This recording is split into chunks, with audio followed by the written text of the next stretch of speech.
Hello, everybody. My name's Milan Starsik. Welcome to Freedom Rising, a podcast dedicated to empowering individuals on the journey to personal growth, lasting serenity, and freedom from addiction. Tune in and join the movement. Your journey to freedom starts here. We neither represent, promote, or demote any 12-step program or organization. We are merely souls on the path of recovery with the desire to expand our lives and experiences and share them with you. Hello, everybody. Hey, everybody. Welcome to the 105th Recovery Freedom Rising podcast. I'm Milan Starsik with co-host Emilio F. And today's topic is the family before and after recovery, part dos. Yeah. And so I'm really stoked you wanted to come back because I feel like, we sure had some wonderful conversation last week, but I don't think we got to the end of that conversation on that topic whatsoever. And there's some impending awesomeness in your family life right now, right? Yeah. Today is actually the due date. So we're having another little one's coming into the home, and May 24th is what they were saying. So we're doing a home birth. So I got the Okay. pool all set up in the corner over here. You can't see it, but Yep. pool set up, get the pump set up, all the hoses. And So we're ready. how's the tension level in the house with the family? Like, is it like a eager anticipation, like a stressful anticipation? Well, what's the the vibe? family flew down yesterday. So Okay. everybody's got bets right now of when it's going to happen, and You got a little but 50-50 draw going on? yeah, some are saying Tuesday. I think the 27th. So 27 is my lucky number, man. So I'm with that's your you. lucky number. Yeah, I was born June 27th, 1972. So So you're I'm like, coming up birthday here. yeah, end of June. Yeah. Yeah, cancer guy. It's been a wonderful journey being born that time of year. I like it. Yeah, Yeah. yeah, it's been good. It's been good. I'll tell you, last time we were last week when we did our episode, the mic was sizzling. My mic or your mic? It was sizzling. Oh, sizzling. Yeah. Yeah, it was sizzling. Yeah. You know what?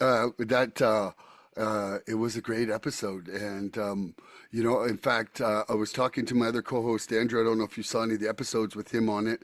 He's from West Virginia, big proponent of NA, and just does a lot of kind of a lot of online service in that, but. We were just talking. I was telling him I was doing the second episode with you today, and he was like, "Oh, man, he's like, get me in on an episode with Emilio. He loved you, So Okay. it'll be, it will be great next time if you want to kind of open it up. I think it's good right now. We're finishing us two, but then Yeah. it might be nice to open it up there to the 3 or 4 person forum. You know, it's Yeah, so pretty. you were talking about your wife. Your wife was getting emotional, so she listened to it. Yeah, and it just it really reminded her. I think it was something that you said at one point about them, being able to sleep better, like not knowing that, like knowing first of all that you're home, that you're alive, that you're in Yeah. bed, and she just it kind of took her back to where, she was like, holy shit, yeah, like I never used to feel rested. I was always on edge, that Yeah. on edge feeling and that's a big part of really of our living amends is to create that environment of peace that we never had created for them before because Yeah. Yeah. Well, it's funny because there is a moment, I think, and you said it last time, they get used to the chaos. mhm. So, but there is probably a moment there where you're always thinking, when's the ball going to drop? Yeah, and I think that the further we get in damaging ourselves, the more reality there is of something like an overdose or a heart attack or whatever. Like we're not fucking 15 anymore. You No, know what I we're not. mean? Like our bodies are like just physically, how much can it take? Like I know there's some old bastards out there still abusing themselves, but they don't look like they're having very much fun by the end of it. Oh, yeah, like death is part of this disease. Yeah. We're the fortunate ones. I have overdosed. I've overdosed a few times in my journey, and the last one was on the way to detox. I arrived there slumped in a car, and someone just kept driving. Like I arrived in Kamloops, and my buddy Dominic just kept driving right to the front doors. Didn't have naloxone or anything like that, and ended up bringing me to the Phoenix detox. And a girl by the name of Nicole, yeah, revived me. And you don't realize what's going on until you snap out of it, and all the clients and staff were like, "Holy smokes, man!" Because they were working on me in front of the ambulance, and the nurses were working on me in front of the Phoenix Center.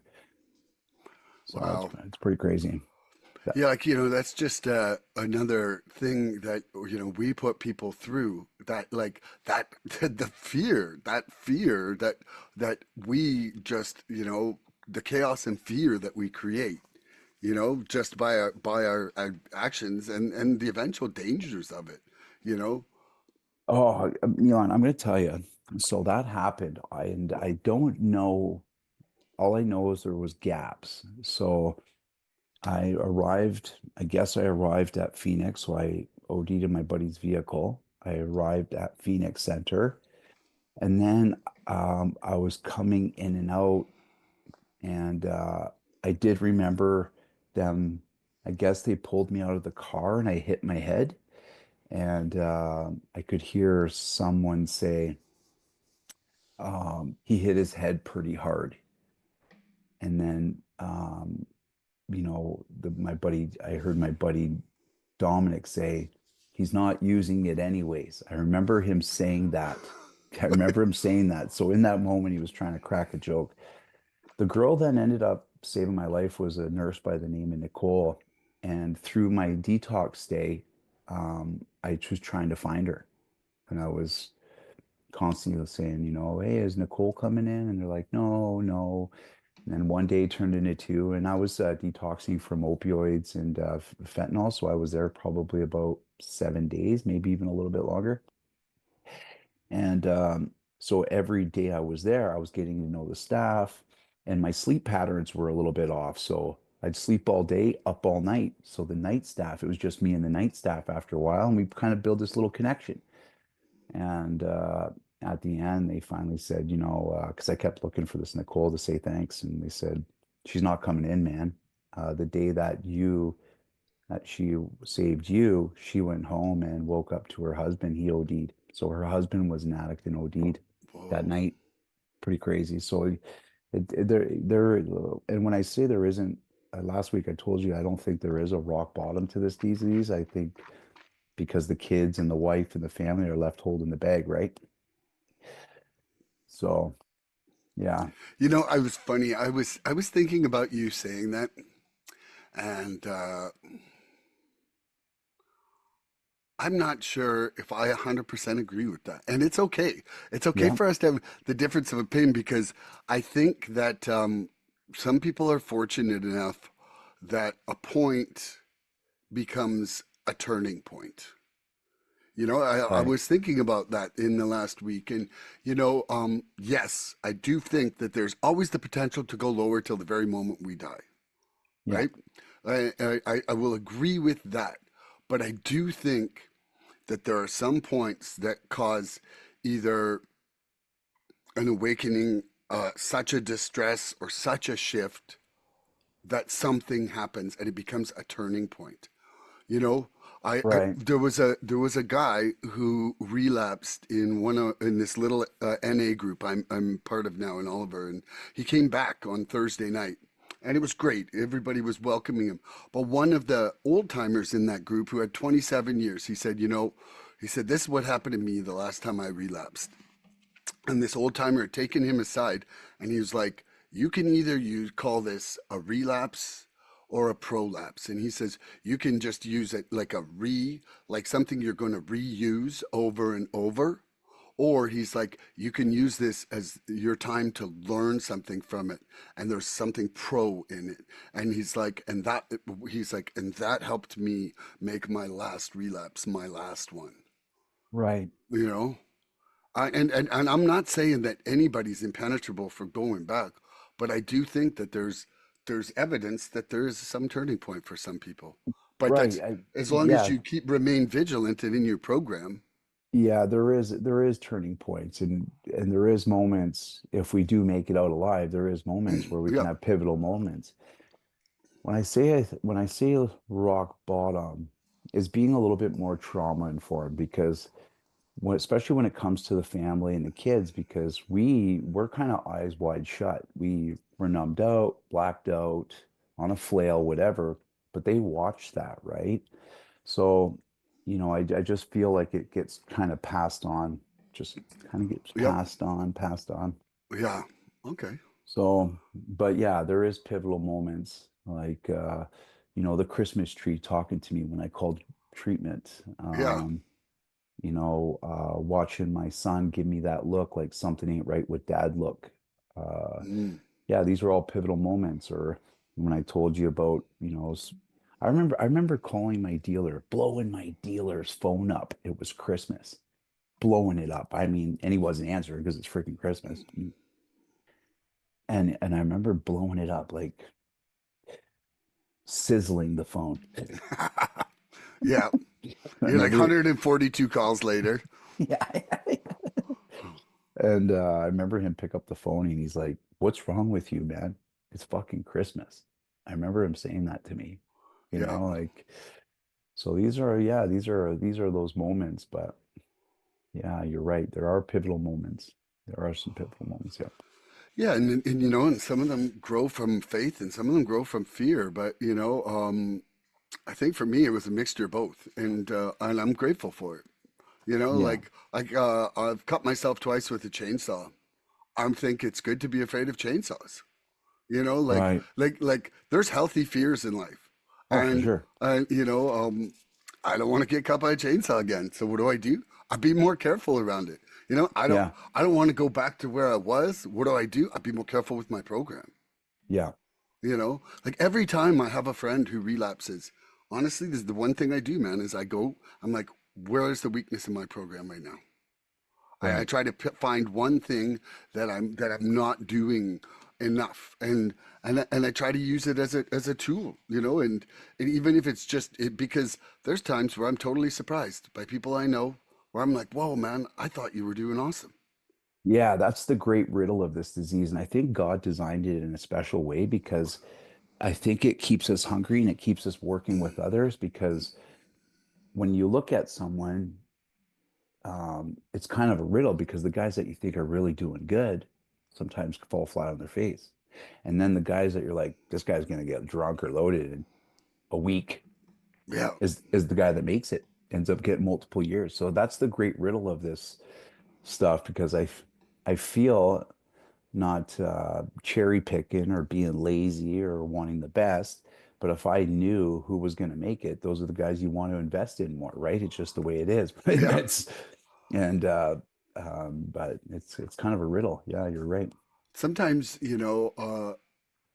sometimes I think there's a correlation between the honesty of the share. Like that guy you might think isn't going to make it, he's sharing so honestly that he's getting his shit out. And Yeah, that's healthy. And the guy yeah, who you think is doing awesome, he's holding shit back and he's still sick inside. yeah, You know? yeah, yeah. Saving face. Yeah. So when you talk about relapse, what is a relapse? Well, I mean, first, like, I from options, right? One of the things that we do is kind of like an exercise in pre-lapsing, right? Sure. And what I came to see through my step work and through their different group things is that I was basically kind of dishonestly amplifying emotions to enable me to use more. So, like I would get madder at you than I should have if we had an interaction that got me angry. And then I'd be like, fuck you, Emilio, and I go out and use. Or I'd be like, oh, Emilio's sick. I'm so sad. Right. I better go use, or oh, it's Amelia Don's birthday on Monday. And I would, so, what I found out for me is that it's dangerous when I start amplifying emotions. That's like a pre-lapsing for me. And then, if I'm getting sick up here, Right. then that would be, a good sign that I need to recenter myself Right. and not use. Like, I mean, ultimately, I think the for me, just for me, I mean, in my brain, a relapse will be me using one of the substances that I've tried to stay away from the program. Right. Okay. So eventually you would get to that point. That would be like the the starting gun of the race. You Yeah. know, the second that hits inside my body, and I've had like three lucid dreams since being straight, where I woke up fucking bummed, dude. Like so bummed. I Oh woke up yeah. so, but because I thought I used Right. in my dream. And the weirdest thing is the three dreams I had the substance. I knew I had used it, and I never got to actually see myself use it. Right. So I didn't even get that moment of endorphin release. All I got was the self-loathing and the anxiousness after. It Yeah, was, it goes to show how much of a drug addict you actually are that you can't even use properly in your dreams. yeah, that's it. Like You still I wake up. couldn't use like a gentleman even in my dreams. Yeah, yeah. Not one time have I ever, yeah, Yeah, you see drugs in your dreams and you're like, no, thank you. I'm part of a fellowship of Narcotics Anonymous. yeah. Mine was like, oh shit. How do I hide this? You still wake up with shame and guilt. I woke up like I woke up lying in my dream. It's actually a beautiful thing, because you get to experience the relapse, all the pain, all the unmanageability, all the feelings of guilt and shame, and do it clean. It's actually a real gift. I Feelings of really felt it was a tool. it is it's a gift. It's a Yeah. gift. Like it really actually made me go, whoa, okay, what's going on? Recalibrate my shit inside myself, Right. and then, just kind of thinking like, am I really still wanting to use? Or am I just like so trapped in those emotional cycles of dishonesty, self-loathing? Like I could be missing self-pity, you know like it's funny, I was just listening to the speaker tape this morning, and he was like, man, the number one worst thing is self-pity for Yeah. him. And he's like, because self-pity means that you are not in a state of gratitude and you are not in the present. No, it's true. It's such a low vibration when you're like that. Yeah. Um, it's very so it's interesting going back to the guy that you said, he thought he was doing really good. Sometimes recovery and is like, say if I unplug my refrigerator and I look in it for a day, it looks fine, but it's slowly rotting, and I feel sometimes we unplug out of certain things and on the inside it's just we're starting to go a little bit sour. When I'm starting to do things like, I'm sick of going to that meeting. I'm sick of when they ask the same people to share all the time. Mm. Uh, you know, you know what? I need to take a break. I start gossiping about people. I start getting caught up in the bullshit. Yeah, I've never sat in a crack shack and ever gone, I'm sick of what these people are saying around here. I'm never coming back. I never done that once. But, when I start doing that in my recovery program, I'm usually, those are good indicators that something needs to change quick, very quickly. Yeah. And on your comment that you just made there, think of the sketchy, shitty situations you've sat in those crack shacks just to get your turn at getting something. Yeah. Like, and still you go back to that meeting every day. Oh, easily. Yeah. But one thing about that meeting, I've never opened the door and they said, welcome back. Nobody was ever giving me a hug and saying, man, we miss you. Welcome back. I Um, had a couple times when I got straight, my dealer missed me because I was his paycheck, dude. Like I had him where it was like, "Whoa, we didn't see you for a while." Like I'm like, and I'm just a dollar sign in his vision field. Yeah. I like twice I've had that, but not like it wasn't like Milan. Sit down and tell me how the family is and what's going Yeah. on. Like, it Yeah. wasn't like that. No, Yeah. no. Wow, Yeah. dude, I'm really enjoying being together here today. It's great. I love you, man. Yeah. So Monday, I'm gonna have to come see you on Monday if you're gonna be at the beginners group. I won't be in on Monday.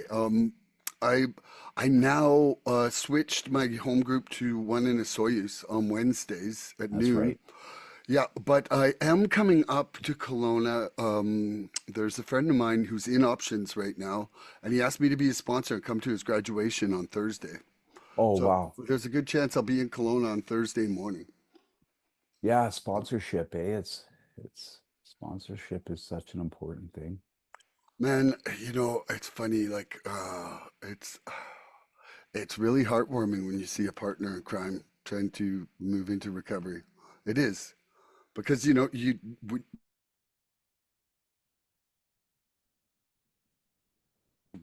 being an addict friends were hard users or drinkers, and which were addicts, not without a question. Right. You know, like that you're not drunk by 9:30 a.m. if you're a light drinker, or not usually, unless you work nights.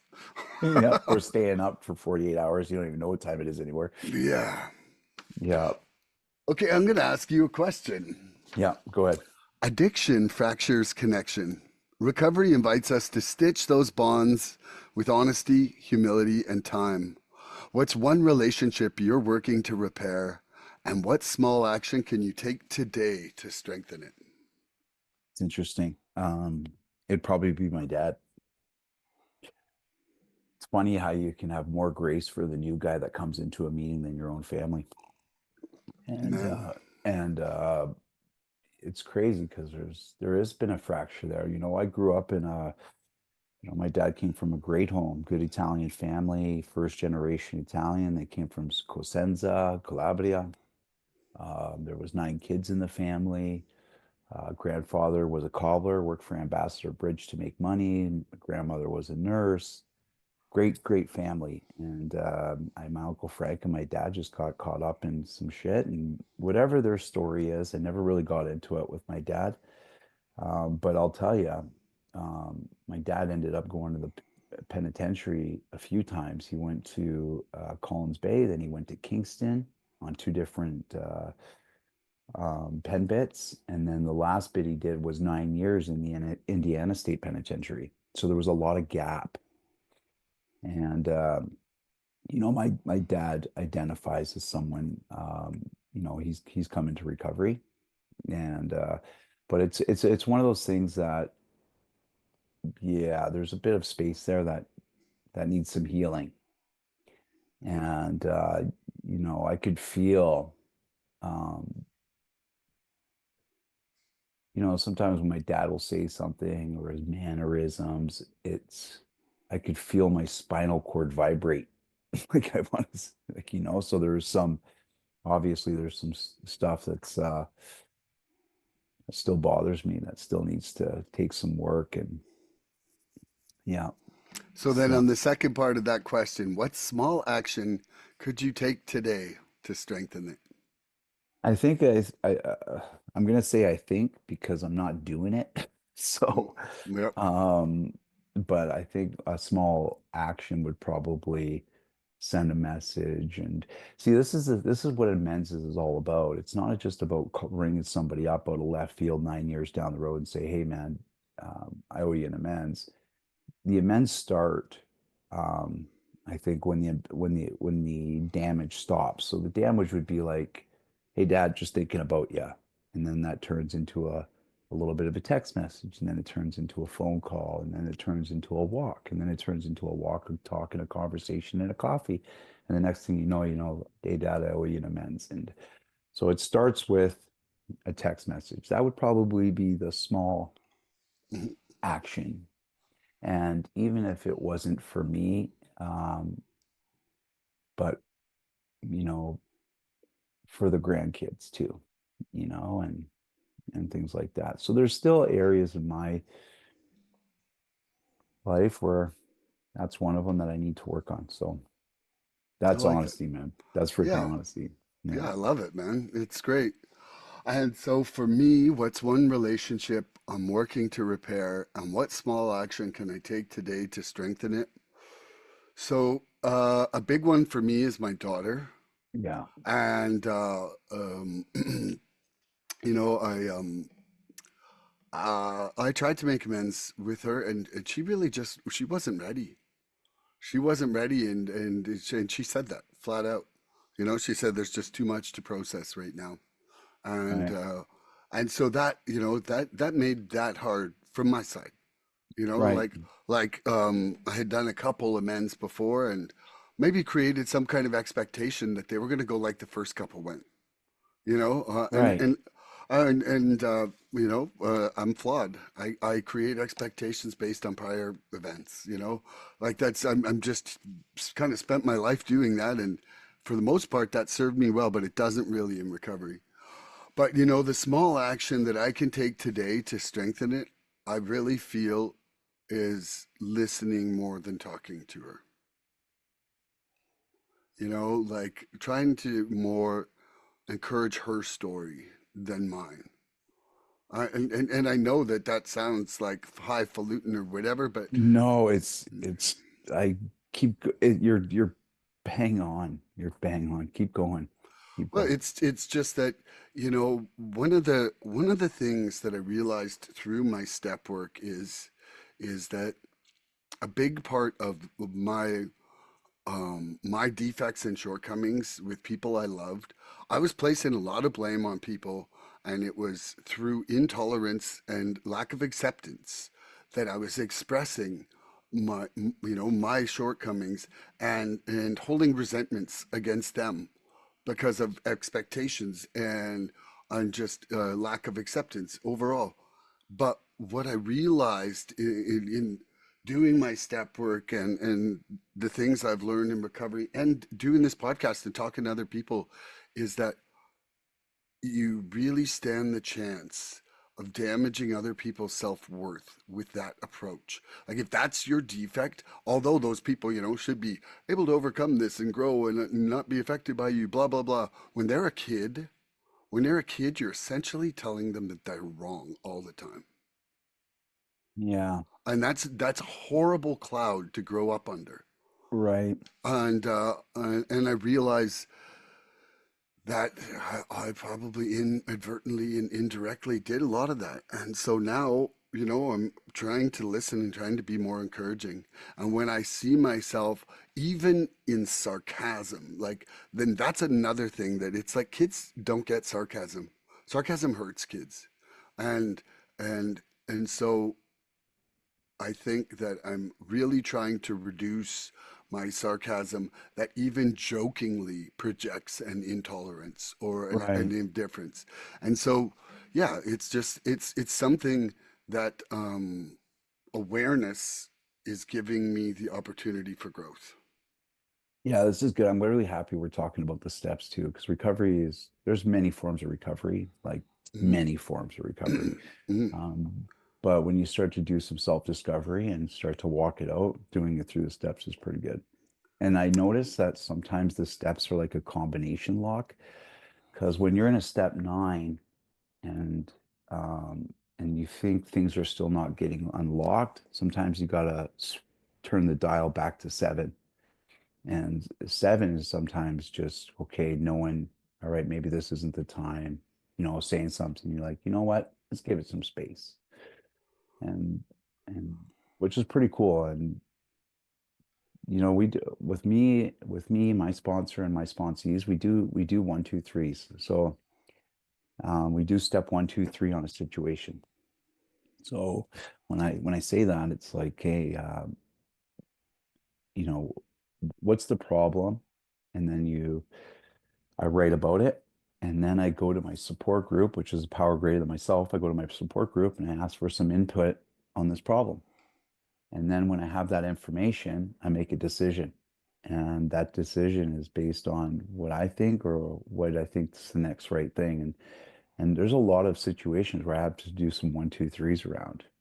And you mentioned it. It's like my dad. I got to do a one, two, three around my dad. And I got to look at that sometimes because he's getting older and it's not like I can bring time back into the room, but I can make up for lost time in the sense of just doing my part. So your daughter, I feel, yeah, it's pretty huge to know that she's not ready. You know, when I was with my sponsees, I remember how sponsees, and I'd get resentful at them because I'd call them and I'd be waiting for it to go over their step four, and they'd be like, "Oh, I'm going to the gym," or "Oh man, I got these things to do." And I remember I was reading out step 12, and it says, "Having had a spiritual awakening as a result of the steps, we try to carry the message." And I think as long as I'm trying, that's all that matters. It's all that matters, man. I'm doing my part. I'm doing my part. So. Absolutely. I mean, uh, it's not saying we have to carry the perfect message every time. And, sometimes just trying to to carry the message that I know right now makes me revise the message that I know right here. Right. Like, if I say it out loud to you, I'm like, oh, there's a flaw in that. Like, it's one of the things when I record my songs about recovery. It's like when I listen back to a verse, I'm like, oh, I'm wrong. And I'm like, okay, I don't need to and I don't need to carry it on forever, but sometimes it actually takes it, like that's the importance of writing it out, or in that sense, writing it out sonically and getting to hear it back. Yeah, writing it. So I don't know how a lot is. I think the art of writing a beautiful amends letter is pretty smart because when we go into the amends process, we're not being swayed by emotions, feelings, reading the room. What should I say? What shouldn't I say? How does that person feel? And I think if you're trying to wing an amends, it'll get it'll get extremely off topic.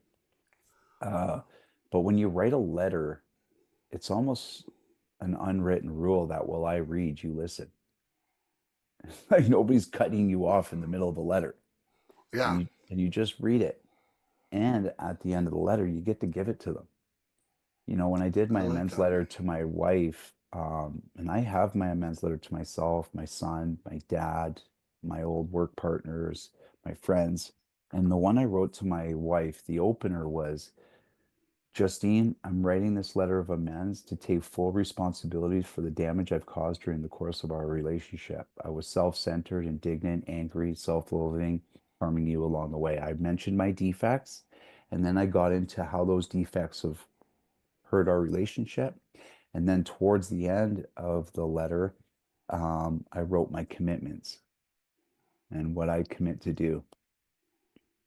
And but that's how I opened it because when I didn't say sorry, I took responsibility and I seen where my part was to play.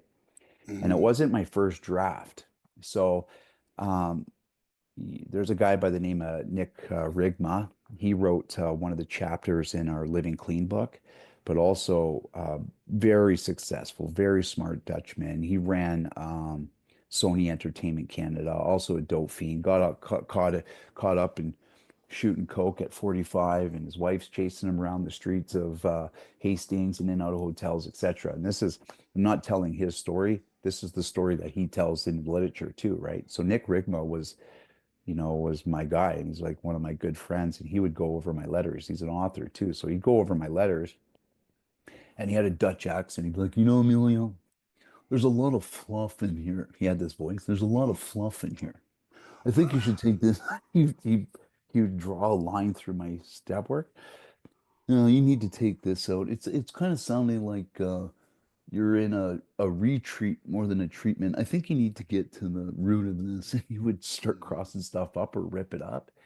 So, once you finally dial it in after a couple drafts and you get it to the point where it's it's all factual, it's not fluff to because I think that's sometimes what we do is we try to trowel it over to smooth it out when really we need to Like, what is the defects? How have you hurt them?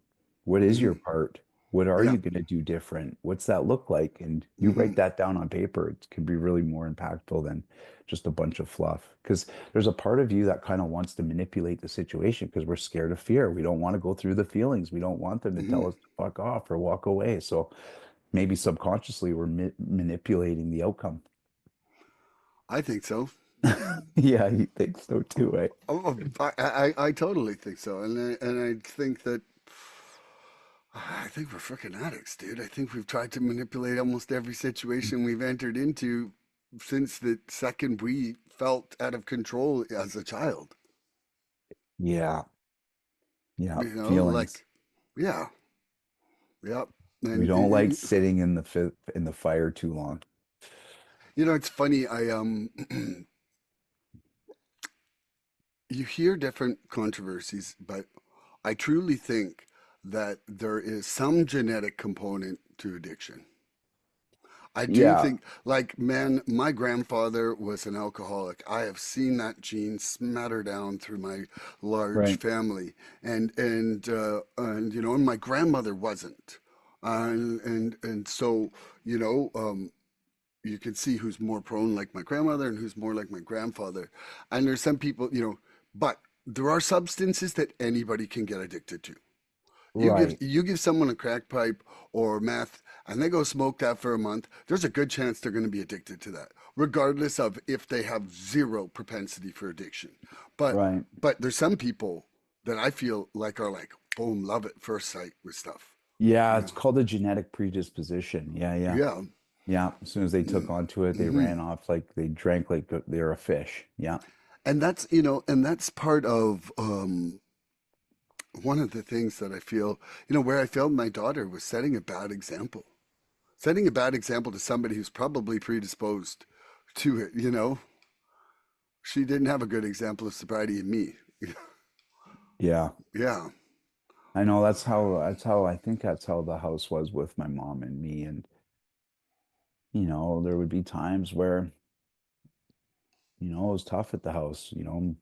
I could, some homes like mom would be passed out and have to cover her up, or you come home from school and you can hear Karen Carpenter on the radio, so you knew it was going to be a good day. It's just like you just picked up on these feelings as a kid. you know you go to you go to grandma's house and it's just a bunch of Italians having fun, and then you go home and you can hear the clock ticking on the wall, tick tick, and the silence would just give me anxiety, right? So and then you kind of those times in your life, and you just kind of go through life, and it's like you don't realize how much that could affect somebody, right? So how you're raised is it's a big part to play in how you're Absolutely. predisposed. Yeah, yeah. So, do you got a question for me? Oh yeah, I got a few questions actually. One sec. Woohoo.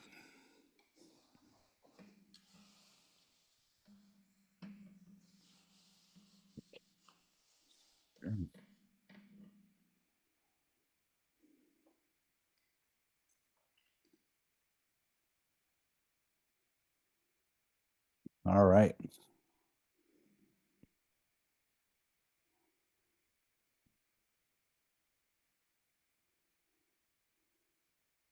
So this is good. This is a good question. It's so the impact of the addiction. So how the addiction, how did your addiction affect the family dynamic and the relationships before recovery? Okay. So, I would say that, you know, it kind of forced, like, my wife was never a big drinker, like a big drug person, you know, very straight, very straight. I've seen her drunk once in 23, 24 years, like really drunk once, and that was it. Uh, Really drunk. what well, it was her Not just 40th drunk, birthday. Like no, really drunk. she was really no no, but I mean, my wife is 4'11". One drink gets her tipsy. You Yeah, know, like she's tiny, tiny, right. and so I think it kind of forced her into a responsibility role, you know, to cover what I wasn't covering, you know? Right. So she became kind of like the house organizer and I would call it like the household boss, you know? But behind that, you know, she was just kind of reacting to my absence or my chaos. Like there were so Right. many times where I just wouldn't even come home at night without a call or anything, you know, or if I was home, was I going to be like madly drug induced tossing and turning in bed like because I'd been up for days or Right. you know like what was she getting, you know, and it certainly wasn't serenity or peace, you know. Yeah. um, you know, my daughter says that she doesn't remember her childhood being that bad. I think in my heart I was still a good dad, but I was just, you know, wasted a lot. Disconnected, not present. Did like, well, see, the thing was is that like while she was in school, I didn't party during the weekdays. So I might let loose like a wild animal all weekend. You know, might be up the whole weekend. But those school days, I was there for all the things. I drove her to school. I picked her up from school. I was I was kind of responsible on that front. And you know, and I would get up and I would do music lessons with her every morning and stuff like that. But, you know, like I was unpredictable when I was drinking for sure. And just absent during a lot of period for drugs. And what that created was is life goes on without you. You know, like if you don't earn a spot in people's lives, they don't keep a spot for you in their lives. Right. You know, there was a time where I was watching my wife and daughter off doing something, and I was like almost like they don't need me anymore. Like other than my economic input or whatever it was, like that part I'm like they're just happy without me because I've been happy without them for a while. Yeah. You know, and it like I was just off in my own substance world and they still just kept going. You know, like one thing you realize, like if you, I moved from out east in 1995, and guess what? All my friends and family's life didn't stop back there because I wasn't From there anymore. Oshawa. Yeah, but like their lives just went on just fine without me. Like it really, that was a lesson in self-importance at the age Yeah. of 23 is that I'm not the center of the world and other people's lives go on with or without me. Yeah. And and then the same thing occurred in addiction, you know, and now I feel that I it's like I have to earn a spot back in their lives now because I certainly don't deserve it from my other actions, Right. you know, and that's okay. Like I don't feel like I'm lamenting that. I'm enjoying it. Yeah. So that's my answer to that. Now All right. you, Well, what's my answer to this? yeah, you got to answer it, Okay. but you got to So, ask yourself like, hey, Emilio, no. okay. I'm going to read it again. Yeah, that's good. Just for everybody Um, out there.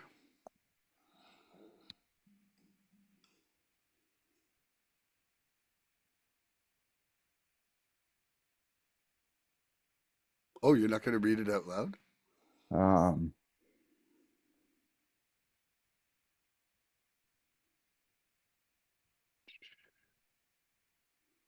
so, um, so how did my addiction affect the family and its dynamic?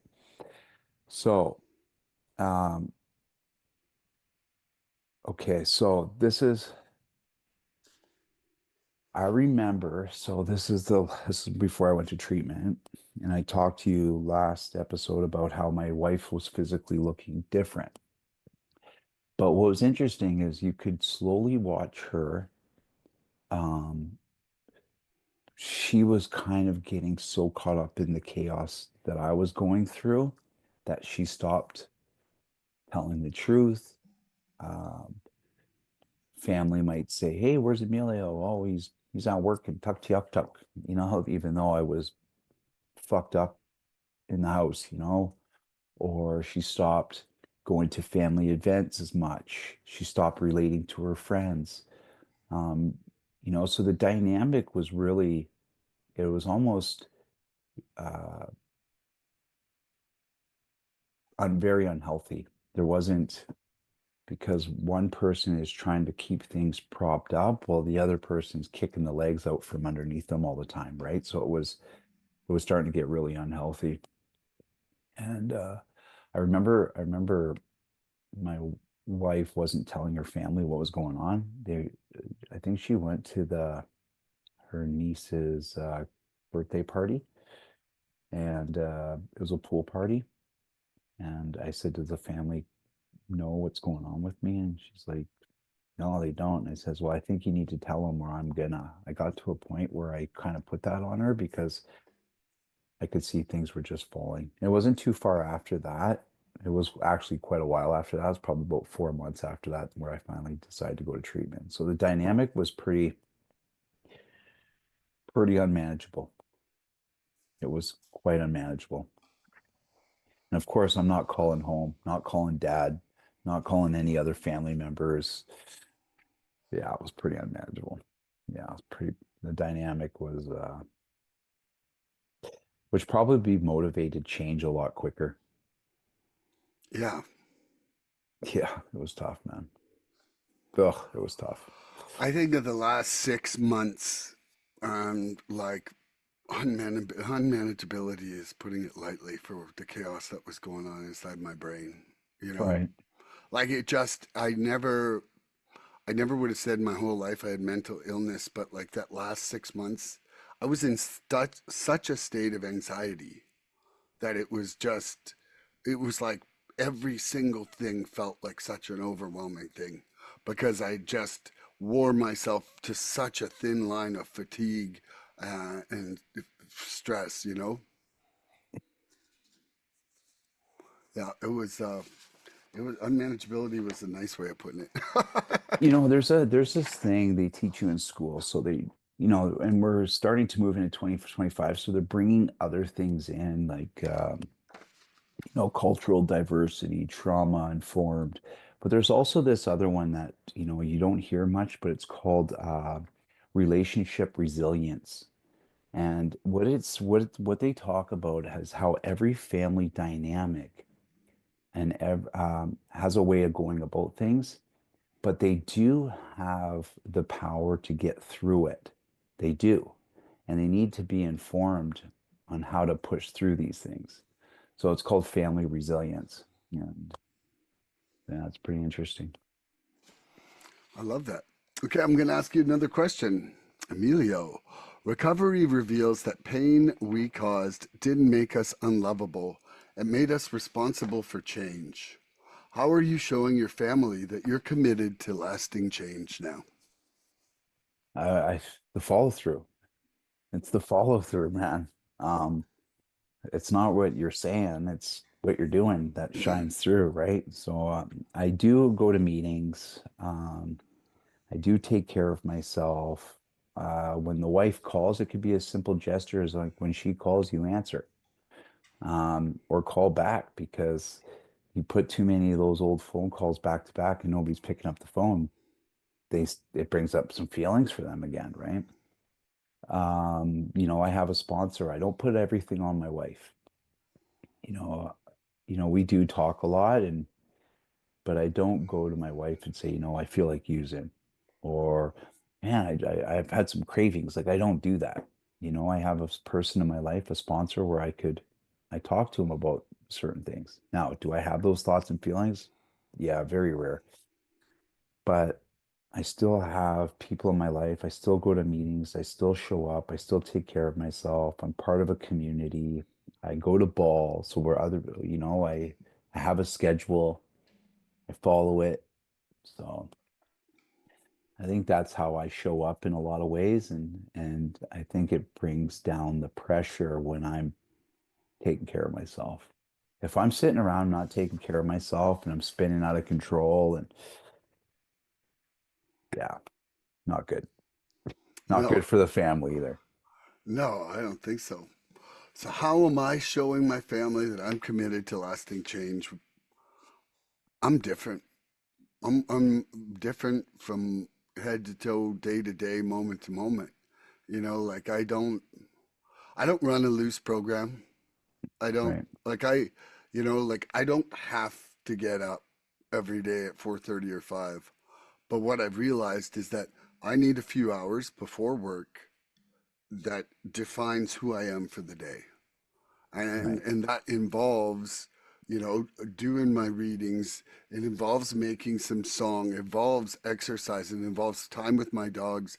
And some mornings, because of the work schedules of my sponsees, I do a lot of my work with them in the mornings. Right. And I go to meetings pretty much every single day, sometimes twice a day. I do these podcasts, like I I I am active about my recovery. And so I think really that they see, like, there's just times where, literally my wife says to me, she's like, you're just not the same person, and I feel so much more at ease in our home. And that to me, I'm not doing it for the carrot, but you can't tell me the carrot don't taste good. Oh, for sure. Like, you know, when Yeah, when for when sure. when I'm not like, oh, please tell me I'm doing good. Please tell me I'm doing good. No, no, But when you're lying in bed and she's just looking happy, and they say that, you know that you're doing the right thing. yeah, yeah, And one of the biggest things for me, it took me about 6 months after getting straight. That's when I quit smoking, was about 6 months after getting straight. But it took a few months after that where I just kind of kept implementing more physical exercise. And the exercise and the getting my blood flowing is a really big part of my mind frame and my right. mindset. When I'm stagnant motion wise, it's like my thoughts are stagnant thoughts. Yeah, Like and right now, 100% honestly, my form of exercise is fast walking. And it is really just invigorating my entire circulation in a way that nothing else was. I couldn't do anything else as much as this without getting injured at the age of 52. yeah, And consistency is a big part of how my whole thing has to be. yeah, It's like consistent. waking up without questions of what I'm doing, where it's just like I just know what to do and then I do it and I feel okay. Like that makes for such a simpler day. Yeah, it's interesting when you wait. Waking up today and waking up in my first 90 days is a total different wake up. Because when I woke up in my first 90 days, I'd wake up and it was like I was already doing burnouts in my head. Yeah. It was just waiting for the light to turn green. It took And almost a year for my sleep to get back to normal. yeah, Like I had sleep deprived myself so much that, it was a mess. I remember being in options and just like, oh my God, like not sleeping, and you're everybody else was bouncing like, off the walls, eh? I was like, man, this is like, well, they had the squeakiest beds in the world, and man, I'm a tosser turner, so every time I tossed, it would wake me up, squeak, squeak, squeak. Like there was just I was so tired. I was You so got to tired throw by the the mattress on the time. floor. They wouldn't let me. They're like, we catch you doing now. And I was like, so I'm like sneakily trying to slide my bed to the side. But there wasn't enough room on the You just floor. stand on a pedestal. I paid 15 grand. I'll put my mattress anywhere. I'm like, can you just like give me some rubber washers or something? I'm like, this thing is a squeak machine. You guys need wooden frames. Yeah. So, do you got another question for me? Yeah. Oh, I'm having a good time, dude. It's nice to be here today. And Yeah, man, I'm a little tired today. yeah. Um, but it's a good tired, really good tired. Yeah, but sometimes tired can just make for a nice, smooth, relaxing podcast. Okay. Okay. This question might be different for you than for me. Okay. I'm sure it will be. We're the culmination of our life experiences. Okay, changing perspectives. Okay. How has your family's perspective on addiction changed since the recovery process has begun for you? because the reason I'm asking this question, and I don't know the whole line of your family, but you are European. And Hmm. you probably old school, maybe the old school family, and it could be a little different, not too sure, but so I'm gonna read you the question again. Yeah, no, I got it. You know what though is I don't know how it's changed for them. I This is a know great question. it is. I know that like We should before bring our wives on the podcast. That's what we dude, should do. net part three should Bro, be four of bro. us. Dude, Dude, I don't think you could handle the sizzling on that mic. woo. Yeah, no, but the whole thing is that I get to ask your wife questions and you get to ask my wife questions. Yeah. And my wife gets to ask you questions And yeah. and yeah, and your wife gets to ask me. And so we're just put on the hot seat by someone else's wife. Oh yeah. And it's funny because oh yeah. Woo. Yeah, that'll Woo. be good. But see, I never saw addiction as a disease until I went to treat disease. It's an Right. entirely different thing. Like you can't sometimes call it a disease and then other times be like, no, no, it's not a disease. You chose that. And that's something that has come up in conflict with my wife and I at least once, that I can think of directly is that sometimes it's treated like a disease and sometimes it's my fault. Yeah. And it has to be one or the other. It can't sometimes be this and sometimes be that. Yeah. Because otherwise, you know what? Guess what? I'm never going to be able to move past the guilt if it's all my fault. Yeah. Like I'm never going to let go of some of the shame if that is put back to me like that. Yeah. Yeah. So, Yeah, I can see that. but I don't think they think about it as much as I do. Well, it's a good question. Oh, it's a great Like question. how, like I, you imagine looking at your wife and saying, "What's your wife's name?" Michelle. Michelle. And saying, "Hey, Michelle, since I've been in recovery, um, how has your view on addictions changed since I've been in recovery? I'm What gonna what ask her. what I'm was gonna your ask her. view before on addiction prior to Yeah, recovery?" yeah. You know what?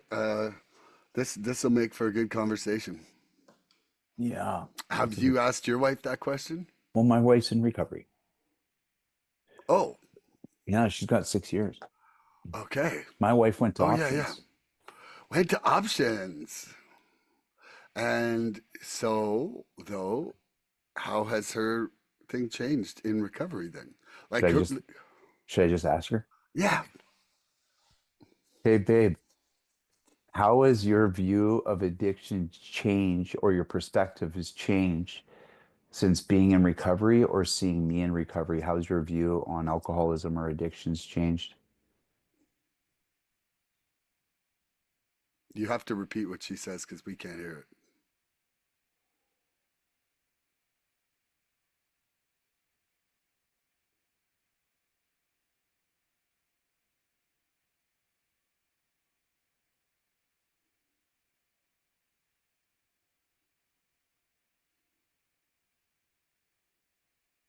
She said that since being in recovery and being more educated around addiction, it changed a lot of her views.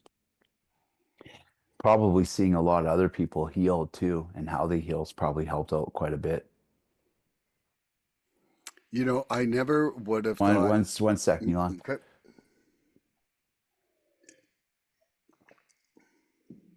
Yeah, so they did an intervention on my wife, and she okay. didn't know anything about alcoholism prior to the intervention.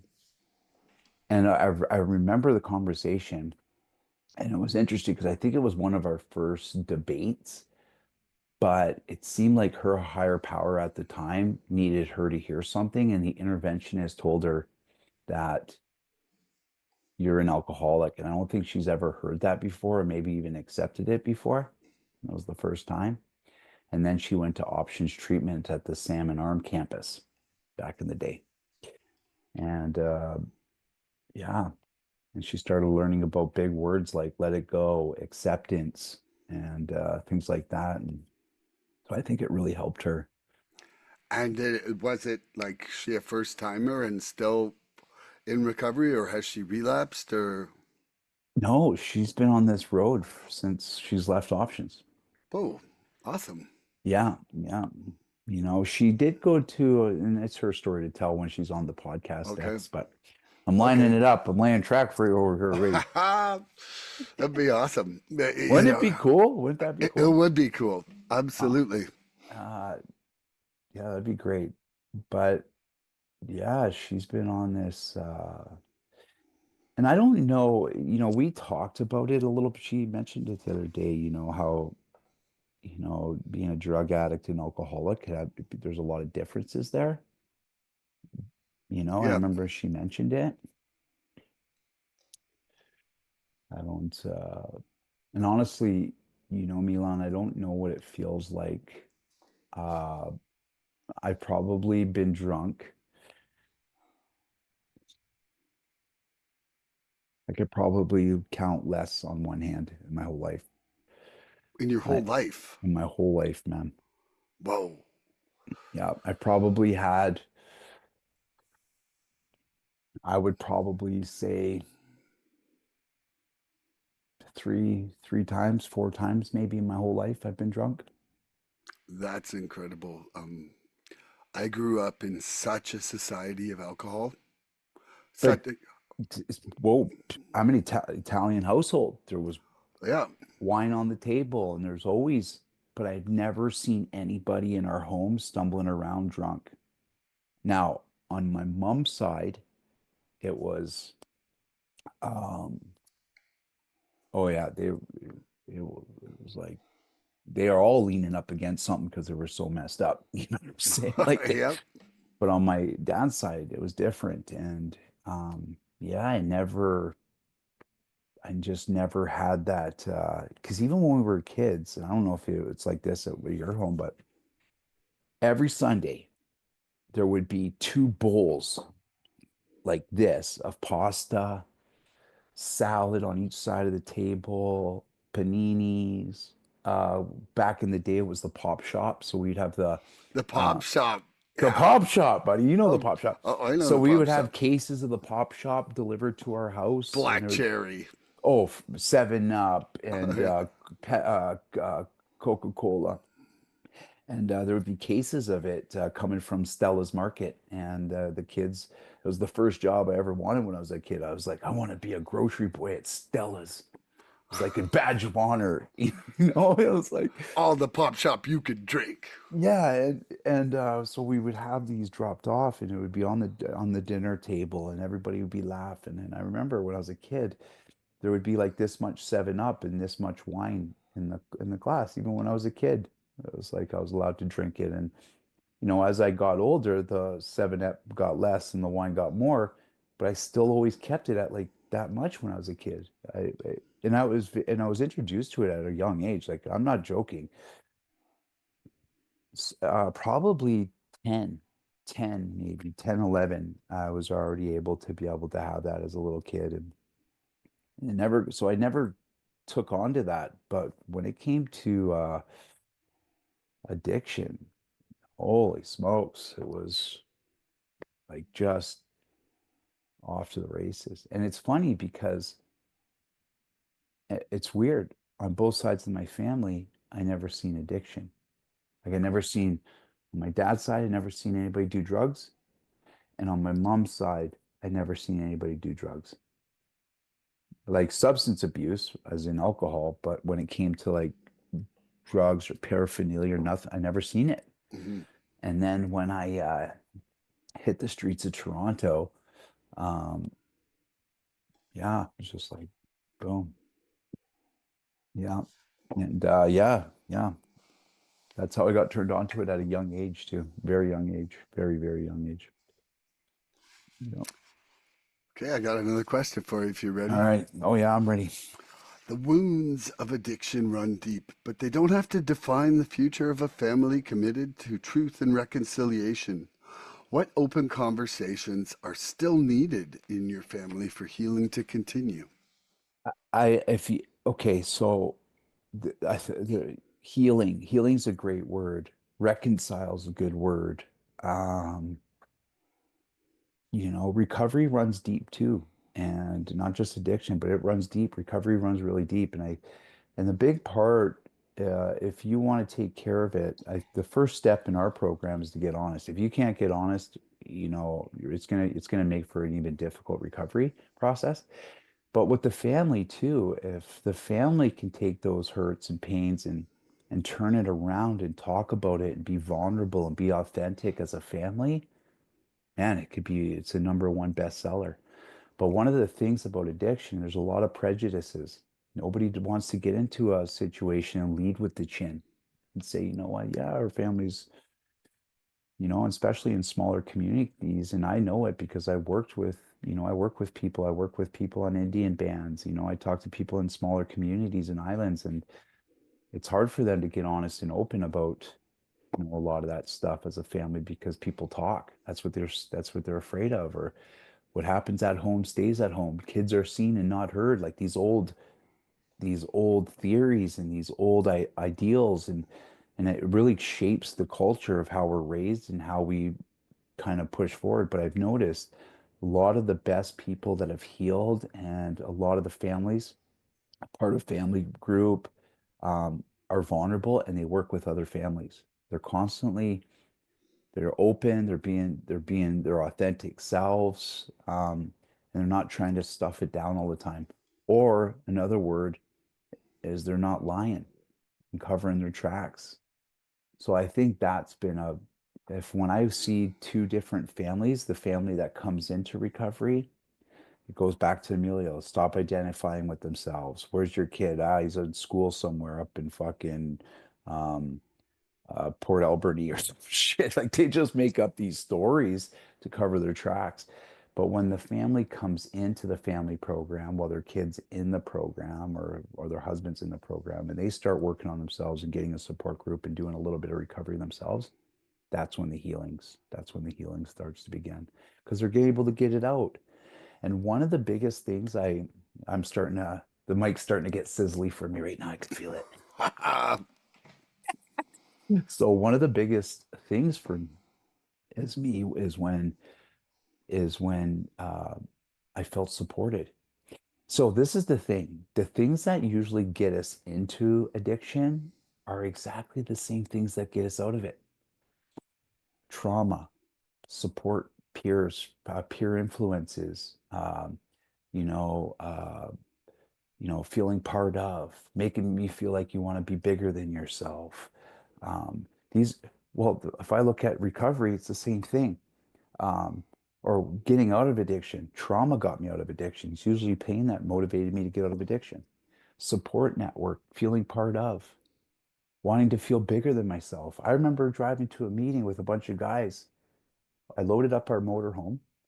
Me, my sponsees loaded up the motorhome, and we went to Recovery Day, which is for people out there. Recovery Day is in September 8th. 40,000 drug addicts in one place. And we drove the motorhome there. And I remember driving and I felt elevated. I felt like I wanted to be bigger than myself. I was actually proud. I was proud. So when families come in and they see other families healing, they start to feel part of. It's not this shame thing. It's actually very empowering. So I think that's really important is how the family heals. I think they need to get around other people that are healing too. I think can go a long way. That's that's my take on it. I love it. That was great, brother. Yeah, man. So, what open conversations are still needed in my family for healing to continue? Well, you know, I it's funny. I wrote this question and I was like, and Man, I I should re put this in my amends letter. well, it was it really it makes me wonder because I mean, sometimes I think what I think right now Right. might be the wrong thing. And that's why, like, young Gabriel, and him and I are calibration brothers. And so we call each other up and we're like, hey, does this sound totally crazy? And the other guy's like, yeah, don't do that. Don't do that. Like, and because All your ideas seem good until you tell somebody, man. That's just the way it goes. I know, but that's why I'm saying is I think it's important to have confidence in people that you can calibrate with. Like I don't think it always just has to be your sponsor, and I think that's what some good recovery friends are for. You know, Right. and so, you know, but there's times where I feel like, oh, I was going to have a conversation with one of my family members, and I'm like, that wouldn't have went so well. Right. Gabriel's a good guy to talk to too. Mhm. Me and Gabriel had a lot of good talks. I really had the honor to work with Gabriel and yeah, I ended up getting loaded. And I don't know if you remember, but I was at his cake. Do you remember that? Yeah, And yeah, I gave him his medallion. yeah. And No, that I was would. that was tough. That was tough. But Gabriel is one of those guys where it lands, it stays.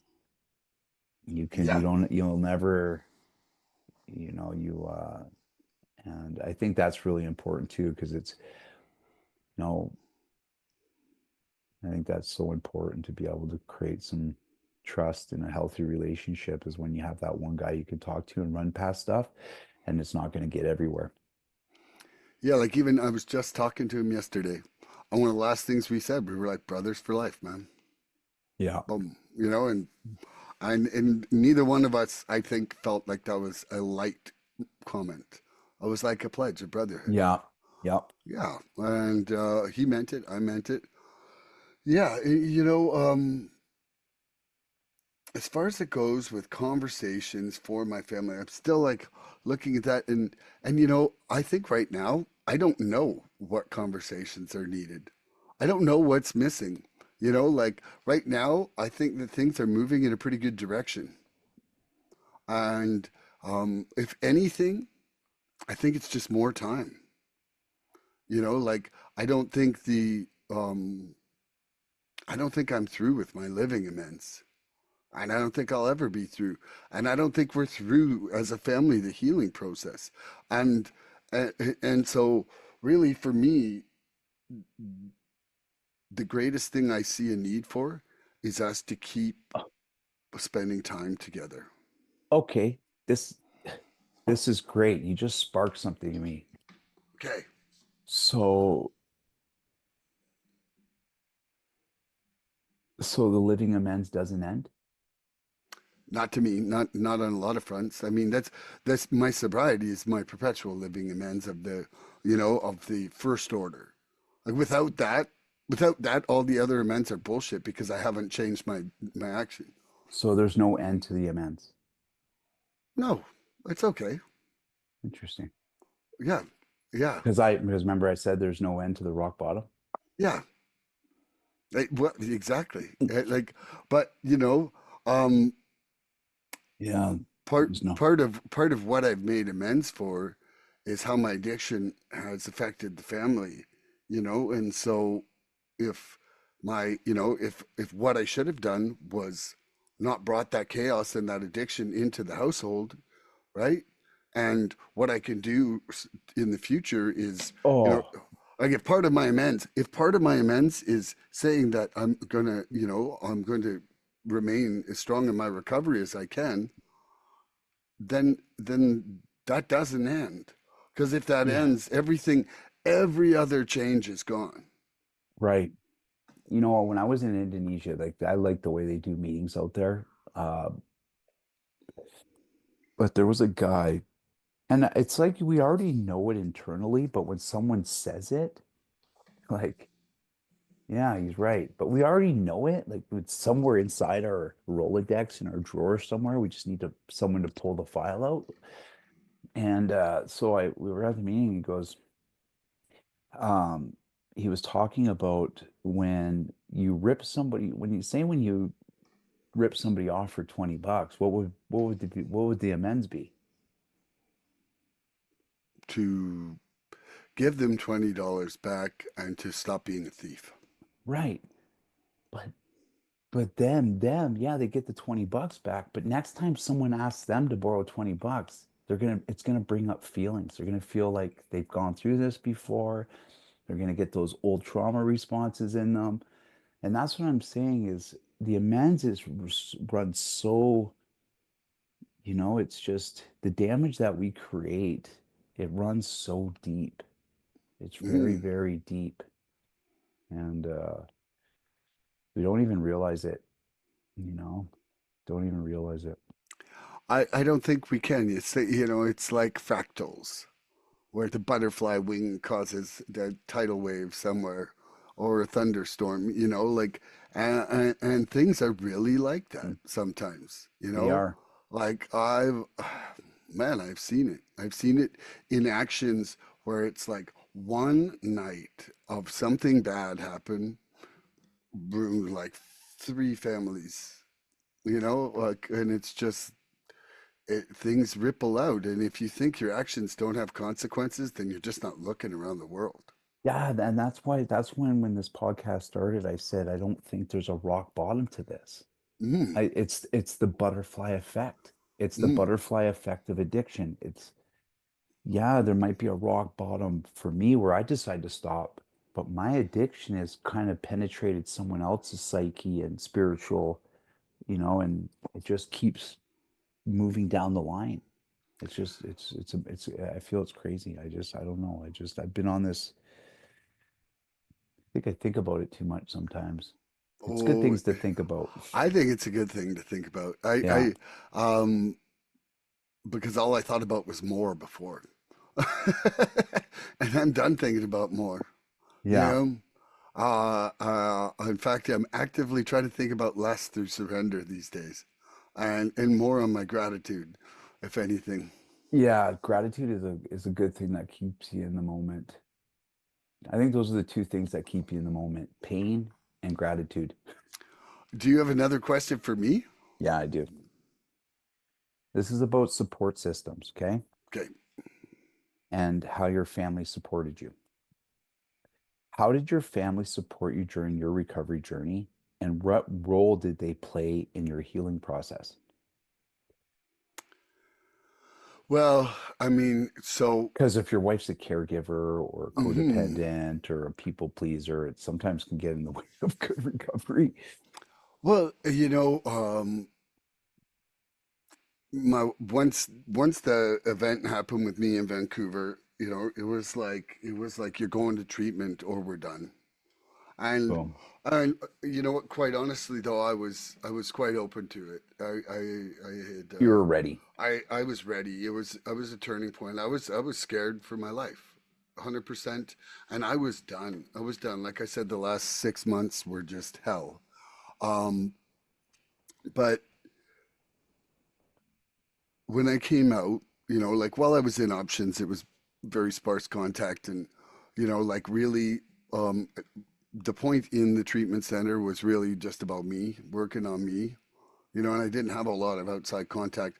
But when I got home, there was definitely support for me to go to whatever meetings I needed to take the time for whatever online meetings I was going to Right. do.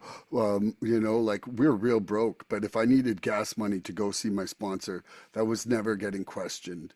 You know, Right. it was like I was not getting pressured to work more than recover, you know Right. like they Right. knew they knew that whatever I was doing was the first time that they had seen me straight and happy in Right. in in in in, in my daughter's whole life or my wife and I's whole life together. That's the first time they saw that. So they knew whatever light bulb had gone on and was shining, they didn't want to get in its way. It did create a situation, though, that in retrospect, there was times where they felt like they walked on eggshells to preserve my frame of mind instead of, maybe talking about some things that they would have or Yeah, whatever. yeah. They're And scared you're gonna get loaded. scared it was going to trigger me and set me off or whatever. Yeah, for Because, sure. because like I told you, they were That's your used reaction. they were That's your used to my emotional amplification to enable me to use more drugs. They were yeah. used to that.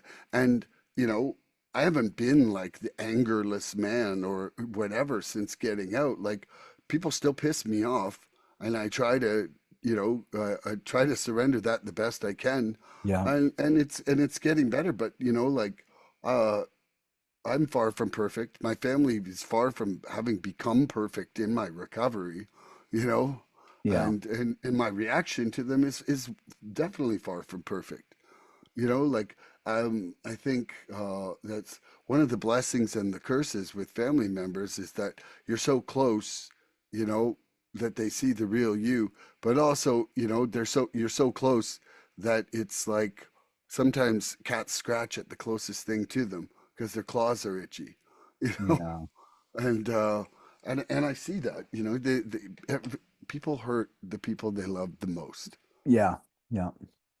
and uh, And so, they've done, in my mind, a wonderful job at um, showing appreciation for my recovery overall. And as far as it goes, like my parents live here, my mom and my stepdad and Michelle's dad lives here, and I would say that I'm closer right now with my mom than I've ever been in my whole life. Oh, that's good. Her and I walk a couple times a day, and we laugh and we talk, and it's we laugh a lot together. Oh my gosh, we can get so silly, and I love that, and it's just amazing. She's kind of like a quirky little old lady me. Yeah. I love it. Yeah, That's good. It kind of inspires me with my relationship with my dad. yeah, and like one of the things that my daughter is friends with her grandparents. I was like one of 65 grandkids. I was labeled boy by my granddad because I wasn't a girl, but like he never said my name once. It was like, hey boy, Yeah. because that's how he identified the grandchildren. I wasn't his friend. And like, it's so cool for her to have friendships with her grandparents. Like, I really think that, that's been a step of evolution in our family tree, that I hope keeps going. I hope to be friends with her kids. Yeah. That is pretty cool when you're I was friends with my grandma. My grandfather was a little bit old school, too old school, I think, Hmm. but I was named after him, Emilio. But yeah, my grandmother, yeah, we were friends. We used to go to the store and get those chocolate Whoppers together. Remember Whoppers? Oh, I remember Whoppers. Yeah. And she's diabetic, so I'd have to like give her a couple on the down low. Yeah. Yeah, you Yeah. would. Oh, that's cool. So, are we doing a three to this? Is this going to be a three one day or what? Dude, we could do a 500. Or yeah, okay. This I gotta be at. I'm going to be orientated this morning Okay. to speak at detoxes. Okay. Maybe you should come to that one day. Or I get. Have you been orientated for that? No, but I did go to, I went and spoke. There's a place called, I Bridges? think, Fairhaven in Penticton. Oh, And it's a place where like people who are still using can kind of like, it's like a housing for them. White And House? so, Yeah. yeah, and so I went there last Saturday and spoke to like a group of 7 people, and it was good. You I threw it liked it. down, I bet too. Oh, I did. I was like, I was like, welcome to someone who loves recovery. It was My fun. sorry, my um So you got to head to that soon, though? yeah, yeah. Oh, 11 o'clock it starts. okay. So what I'm gonna do, we could do this. I gotta answer this though. Yeah, yeah, you got to Yeah. answer this for sure. We Yeah. don't have half a question ever. Yeah. How did your family support you during your recovery journey? And what role did they play in your healing up process? Um, so I think what happens is in the addiction process, lines get blurred. So nobody's really got a role. It just is this like really messy tapestry of chaos and addiction. But when it came to recovery, and I'll never forget this. first of all, I wasn't allowed to use the phone for the first little while because like I said, recovery starts when the damage stops. And if you can give a guy a phone in his first 10, 20, 30 days, uh, they can create a lot of damage, a lot of damage. And for treatment centers that give you their cell phone, I'm if any treatment center is hearing this right now, uh, take their fucking phone away. Because one thing about that phone, 9 times out of 10, got them into the addiction and fucking were able to get their dope on call, drug dealers, whether it's Tinder, dating sites, Facebook, anything to disconnect, they'll use it. And if you want those clients to be a little bit more in the moment, bonding with each other, feeling part of, take the fucking phone away and let them stop the damage for a little bit to get a couple days clean. Like this is just what I'm saying. So I wasn't allowed to use the phone. That was just a shout out. I love it. um, and I'm speaking as a client.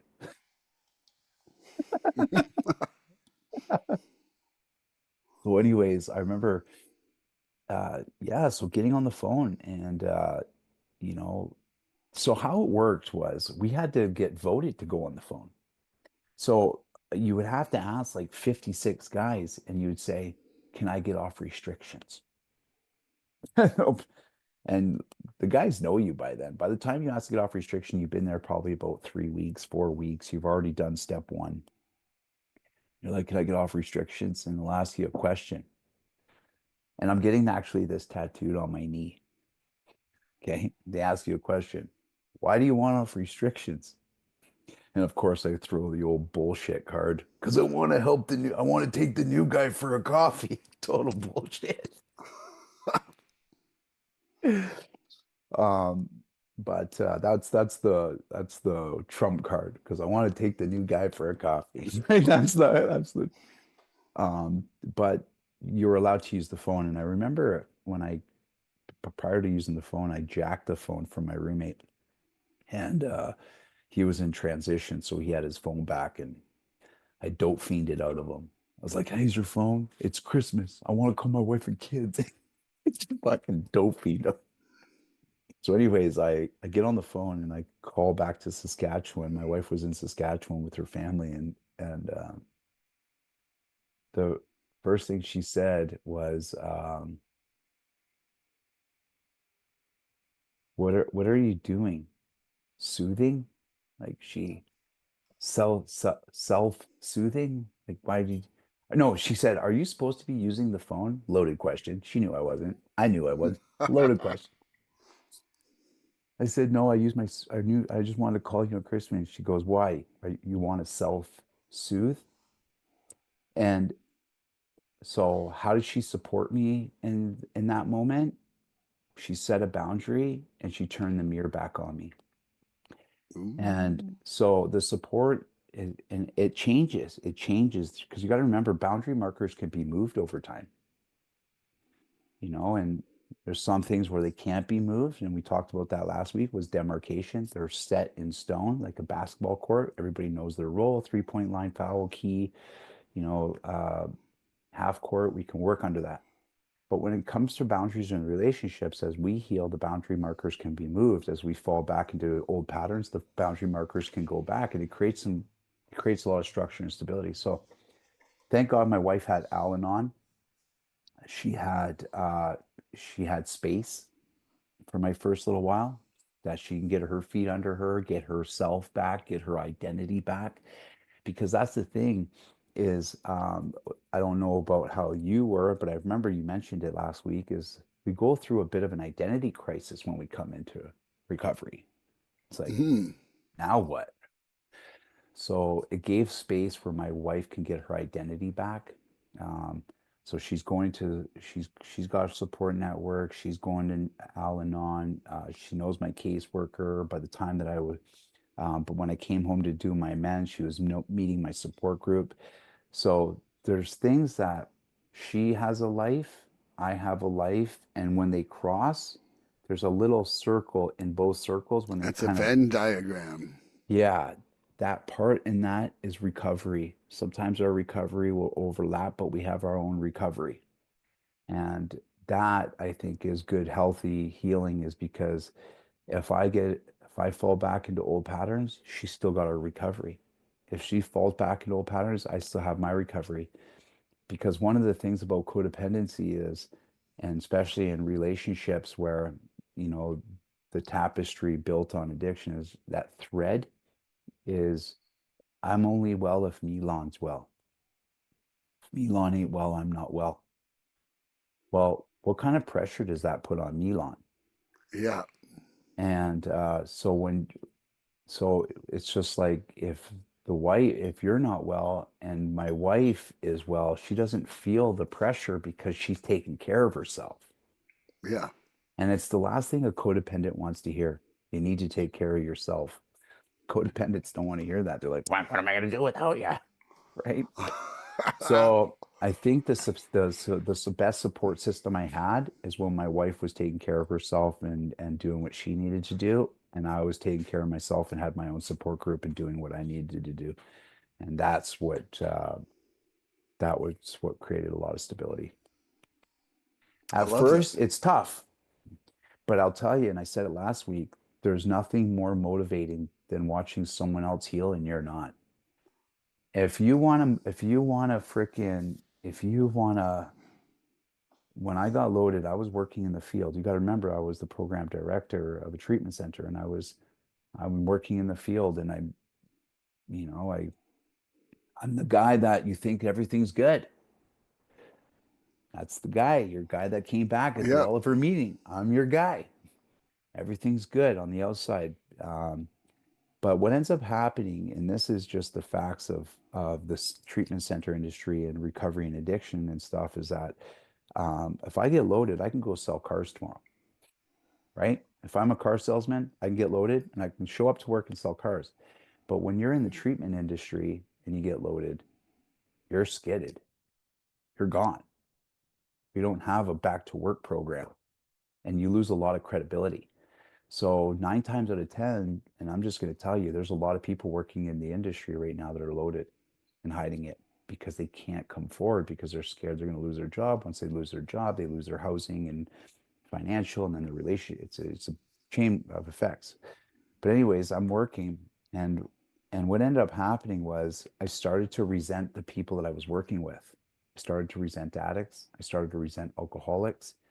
And I had to do a lot of work on this, Milan. And I know this is from something greater than me because what in the process of doing the work, what I was realizing is they were getting better and I wasn't. I stopped taking care of myself. And that's why I was resenting them. So if you're in a relationship, when you come out of recovery and the family is not healing and you are, it's going to cause some friction. If you notice that your family's healing and they're holding their boundaries and you're not, it's going to cause some friction. So I guess the best support for a table is to have four good legs. If you pull one of those legs out, you're gonna have a fucking wobbly table. And guess what happens? Everybody starts putting their drinks, food, and everything towards the where the three legs are because there's more stability. So I think is that as long as everybody has a leg, their own leg to stand on, it's gonna make for a better home. It's gonna make for a better communication. It's gonna take the pressure off. Your wife won't feel like, fuck, Milan's, Emilio hasn't been doing the right things, but I'm scared to tell him because I think he's going to get loaded. Mhm. That's so I think when we all have our own recovery, it makes for better communication and better stability and longevity. And I think when the kids see that, they want to mimic that because they get to be a part of the healing process too. They don't get to feel all the pressure. I like that. I love Yeah. that actually. Yeah. You know, I went to a lady, it was their 49th or 52nd birthday cake Yeah. down in Mexico. And she said quite a lot like what you were saying. Like she said, the duration I've been straight is now actually impairing my recovery. She says, I don't want to come to a meeting and when I'm not doing well, show a newcomer that somebody with 50 years in the program's not doing well.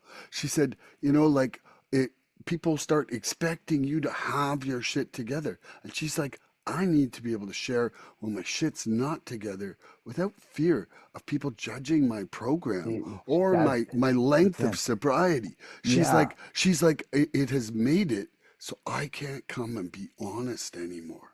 So that's part of that's the disease talking, because in our literature it says you'd rather save your face than your ass. And sometimes the ego and sometimes those thoughts that come in our head. But the paradox to our disease is when I tell someone, hey man, I'm struggling. This is 2025. Like we're in the season of the millennials, and I'll tell you, they're onto something by being authentic and being vulnerable and telling you how it is. And maybe not to the extent of like they maybe need to tell everybody how it is, but they are onto something to the point that if I go to you, Milan, I say, you know what, Milan, I had a thought of like, I was struggling this last week, and I thought it was, I thought about picking up a pipe and doing a big blast, a crack. Like I just said that to you. And but the paradox to that is that's actually a sign. Me telling you that is actually a sign of me healing. Hmm. That's it. That's the thing, man. That's the beauty. If I'm Yeah. holding that in, if I'm, uh, I you know how I know I'm not healing is if I can't get honest, then I'm living a lie. Yeah. If I feel like when my wife went to Saskatchewan, I got loaded and I didn't tell nobody, or I didn't tell anybody those thoughts. Guess what? I was living a lie Hmm. because I couldn't get honest. Why couldn't I get honest? And I could tell you, you know, 100 different alibis. Some of them are going to be plausible why I didn't get honest, but at the end of the day, I didn't get honest is because I really wanted to get loaded. I let the Hmm. disease take over, and that's unhealthy. But when I tell someone, hey, you know what, man, I feel like getting loaded. I feel like having a drink. Me and my wife are not doing the best. You know what? I feel these financial pressures. When I tell that to somebody, I'm I'm healing. That's a part of healing. Hmm. That's healthy. Yeah. That's healthy. Exactly. A man with no friends is like a fortress with no walls. If you have no counsel, you're like a fortress with no walls. I'm telling you that right now. Whoever's listening to this, a person with no friends and counsel is like a fortress with no walls. The opposite of addiction is connection. Connection. Connection. That's right. So, part three. When are we doing part three here? Well, I mean, I probably got time next week. So, I'm gonna keep sharing these. Um, I don't know how you go about how have you been finding viewers just sharing your podcast? Just it's basically kind of been through different word of mouth. You know, every host that comes on kind of introduces it to their group. When I'm at meetings, you know, people ask me, well, what did I do today? I'm like, I just recorded a podcast. Oh, podcast Yeah. on what? Podcast on recovery. You know, and most people are curious. You know, Okay. like I have yet almost to meet someone who's not listening to some kind of recovery something. Yeah. Yeah. Like It's this is if this. they're a seeker, they're listening to something to Yeah. grow, you Yeah. know, and uh, and some people just enjoy the camaraderie on this podcast. You know, like Yeah. there's there's there's a lot of recovery fun that happens Oh, here. big time. Yeah, Big like time. man, like there's days where my cheeks are sore at the end from just smiling and laughing, and my heart's just swollen from it. So. You know, Amelia, I love you. I'm enjoying this, and I don't know. We'll set a date once you guys have your baby, maybe because Yeah, oh yeah. Yeah. any plan. But I want to wish you guys like health and you know, health and safety and during the birthing process, and I really hope it all goes super well for you and your wife. I You know, appreciate it. I yeah, appreciate it. yeah, Okay. and tune in next episode for more recovery fun. Bye bye, everybody. Bye. I love you, Emilio. Please help us help others. If you like what you've seen here today, please subscribe and share this podcast and help us get to 100 followers. We're looking for interaction with our audience. So please email recoveryfreedomrising@gmail.com or contact Milan South Okanagan Starsick on Facebook with questions, topic suggestions, or just comments. We'd love to hear from you.